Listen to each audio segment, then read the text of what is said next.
Shalom, damai di hati. Senang sekali kita boleh jumpa lagi dalam renungan harian keluarga di hari ini. Kita tentu bersyukur karena kasih dan kebaikan Tuhan selalu menjadi bagian hidup kita. Sebab itu sebagai tanda kita selalu bersyukur dan hidup bergantung kepada Tuhan, maka saya mengajak, marilah kita sediakan hati untuk membaca dan merenungkan firman.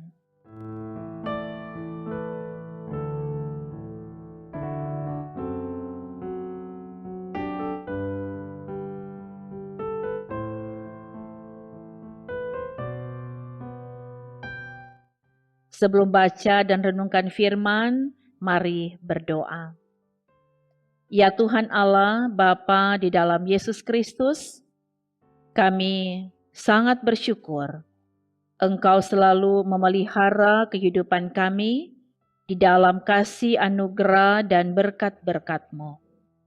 Kini kami telah siap untuk membaca firman Tuhan dan merenungkannya. Kami mohon Tuhan yang memperlengkapi kami dengan kuasa Roh Kudus-Mu, supaya firman diberitakan dalam tuntunan Tuhan. Kami yang mengikutinya, memahami dan menjadikan firman itu pegangan kehidupan. Terima kasih ya Tuhan, di dalam nama Yesus kami berdoa. Amin. Saudara-saudara, bacaan Alkitab di hari ini dalam kitab Injil Markus pasal 15 ayat 3 sampai 5.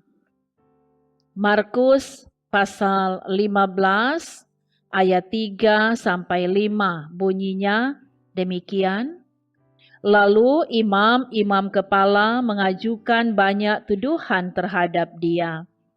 Pilatus bertanya pula kepadanya, katanya, "Tidakkah engkau memberi jawab?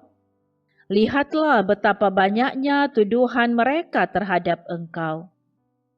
Tetapi Yesus sama sekali tidak menjawab lagi, sehingga Pilatus merasa heran. Demikianlah bacaan Alkitab. Saudara-saudara, tema renungan harian keluarga di hari ini, diam bukan berarti kalah. Saudara-saudaraku yang kekasih dalam Tuhan, setiap orang mungkin punya cara yang berbeda dalam menyikapi tuduhan-tuduhan palsu yang mengarah pada dirinya. Ada orang yang langsung bereaksi atau mungkin melawan dan membela diri. Tetapi juga ada orang yang akan tetap diam, tenang, dan tidak membalas tuduhan-tuduhan itu. Bacaan kita bicara tentang Yesus Kristus di hadapan Pilatus yang mendapat tuduhan-tuduhan palsu dari para imam-imam kepala yang ingin menyerahkan dia untuk disalibkan karena dengki. Pilatus, para imam-imam kepala, dan orang banyak sebenarnya ingin mendengar jawaban Yesus dengan tuduhan itu. Tetapi Yesus justru memilih diam, tidak berkata-kata, namun menggumuli dalam rohnya, bergumul dalam ketuhanannya. Yesus benar-benar menunjukkan sikap ketaatannya yang sempurna untuk taat sampai mati di kayu salib demi menyelamatkan setiap orang yang percaya kepadanya. Yesus tidak membalas kejahatan para imam-imam kepala dan orang-orang banyak yang memberi tuduhan-tuduhan palsu padanya. Walaupun mereka menghina, mencemooh, mendakwah Yesus dengan sangat ganas, tapi Yesus memilih untuk tetap tenang dan diam hingga suara kebenaran menjadi senyap. Diam bukan berarti kalah, sebab diam dalam kebenaran membuat kuasa Tuhan terus bekerja dan kebenaran akan selalu mencari jalan untuk mengungkapkan diri. Seburuk apapun hinaan, fitnahan, dan tuduhan-tuduhan palsu, tetap saja Tuhan akan berpihak pada yang benar dan akan memunculkan kebenaran sebagai pemenang. Saudara-saudaraku yang kekasih dalam Tuhan, jikalau dalam hidup beriman ada orang-orang yang menghina, memfitnah, meremehkan, dan menjatuhkan kita dengan tuduhan-tuduhan palsu, maka firman ini menjadi kekuatan bagi kita, bahwa kita diajak untuk tidak membalas, tidak memberontak, tetap tenang, dan berdiam diri di hadirat Tuhan dalam doa dan permohonan.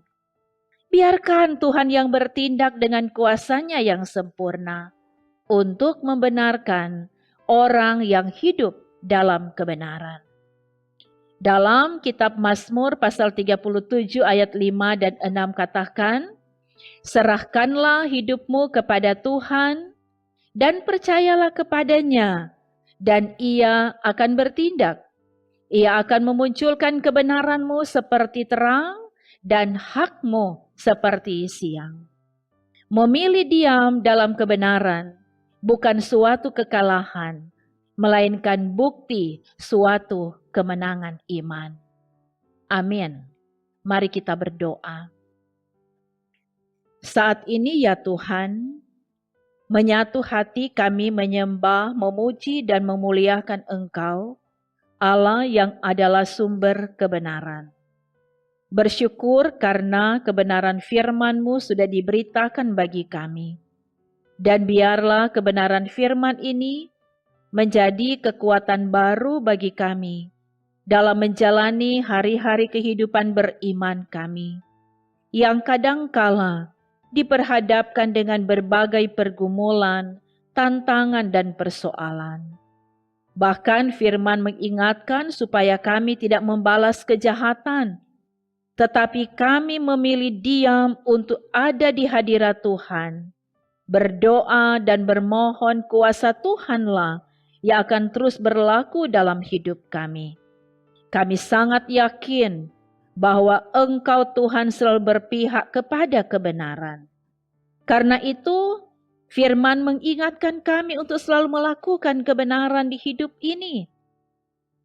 Untuk melakukan apa yang Engkau kehendaki, semua demi kemuliaan nama Tuhan. Dan yang sudah mengikuti renungan harian keluarga ini, kami percaya Tuhan yang akan bukakan jalan berkat, mengalir dalam kehidupan umat-Mu, kini dan untuk seterusnya. Diberi kemenangan manakala ada dalam berbagai pergumulan, dan diberkati dalam berbagai sukacita iman. Tim multimedia Gemim Bukit Muria Rike Manado, biar juga Tuhan yang memberkati. Demikian untuk semua program pelayanan yang ada di Gemim Bukit Muria Rike ini, juga program pembangunan fisik gedung gereja, biar semua berjalan baik, lancar, dan sukses, karena Tuhan yang adalah kepala gereja kami, selalu menolong, memberkati pelayan-pelayan Tuhan yang Engkau percayakan melayani di jemaat ini. Bahkan di seluruh jemaat dan seluruh gereja Tuhan yang ada di Gemim ini, biar semua ada dalam tuntunan dan kendali Tuhan. Terpuji nama-Mu Bapa, kami berdoa dan bermohon di dalam nama Tuhan Yesus. Haleluya. Amin. Saudara-saudara, demikianlah renungan harian keluarga di hari ini. Terima kasih atas kesetiaan mengikuti renungan harian keluarga yang disiarkan dari YouTube Gemim Bukit Muria Rike. Kita percaya Tuhan akan senantiasa memberkati kita, kini dan untuk selamanya.